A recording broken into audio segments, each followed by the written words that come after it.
It's your good morning, Anambra, and this is the time to welcome you to a topic of discussion this morning. Today happens to be a World Stroke Day, and in the studio this morning, we have medical practitioners to help look at what this stroke is all about and how we can manage our health to avoid it or either to manage it to the best of our ability. In the studio, we have Dr. Ann Ojimba. Dr. Ann Ojimba is a consultant public health physician from Federal Medical Center, Asaba. Dr. Ann, we're glad to have you in the studio. Good morning.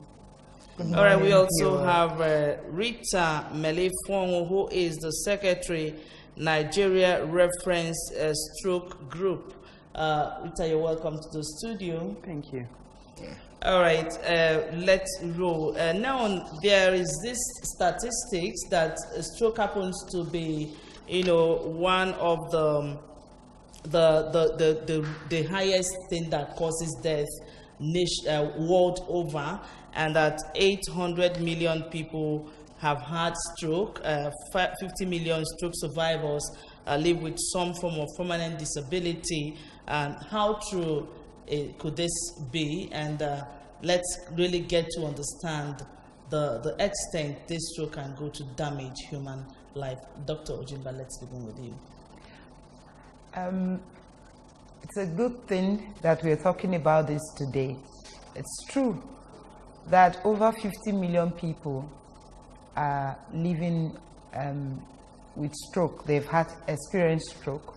And that's why this year the World Stroke theme is Rise Up After Stroke. We are here to sensitize public to say that those who have died, we can't do much about them. But our concern is those who have had some form of stroke and have survived. A lot of them have all sorts of disability, speech, some cannot walk very well. Some cannot do the activities that they used to do before. And that is why the key theme for this 1 year is to find ways to support those people. I mean, a viewer out there, you know that you know somebody, at least one person in your circle of influence who has survived stroke. Those are the people we are bringing to the fore this year. We want to concentrate on them and want to teach the public how to care for them. Because if we don't, they can have that stroke again. But if we support them, then they can have meaningful life and they can still contribute to the society and contribute to their family. That's what this year's stroke team is all about. All right, we're celebrating 2018 World Stroke Day, and we know how serious stroke can be and how frightening it can also be. Now, my question to you is, how do we identify stroke? Okay. I have to say that today is really important as a global World Stroke Day. Okay. Although we are advocating for support for life after stroke, it's important for people to be able to recognize when a stroke happens. And there's something we call fast awareness. Okay. So when a stroke happens, the important thing for us to be able to do within 1 to 2 minutes is to look at the person's face to see whether there is any sort of to one side, especially in the mouth, if the face is changed in any way or moved to one side, then there's a potential risk there that the person have had a stroke.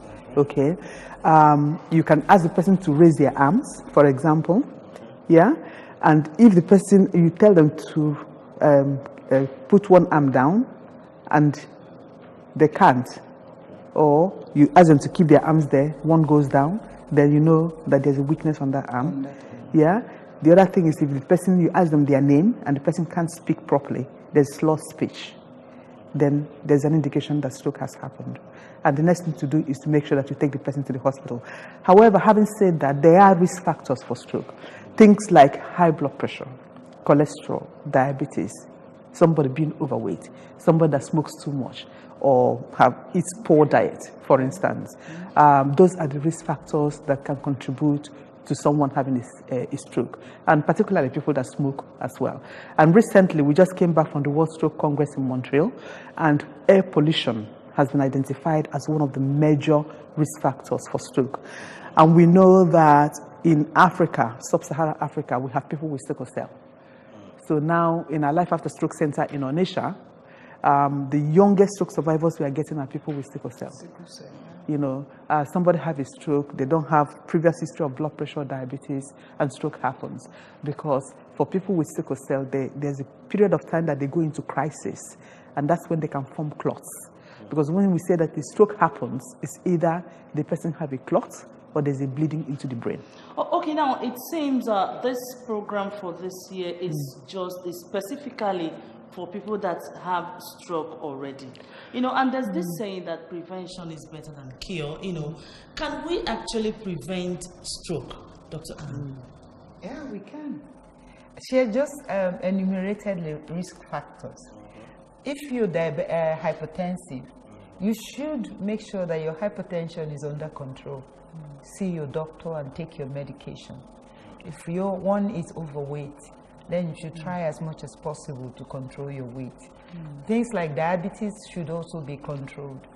And like sickle cell patients, we, as much as possible, try to make sure that they don't get into crisis or get into a situation where there is blood clot. And then cigarette smoking. I mean, that one, it causes a lot of harm. And so sometimes I don't even understand why people smoke. But we should, if you cut down on all of that and eat a better diet than diet full of carbohydrates and fat and all that, and then physical activity, exercise is very, very good. When you exercise, in fact, there's also a focus on exercise this year. Walking, running, moving around. A sedentary lifestyle is one of the highest risk factors for stroke. That you are sitting in one place for like 8 hours and more than that without moving. And so this year we are saying everybody should move. If everybody is moving, then the risk of, like she calls it, that stroke is brain attack. That either the blood vessel in the brain has opened up and busted or it's blocked. So when you move around, let's quickly take a look at the flyer on the screen right now. This is a program you're organizing today.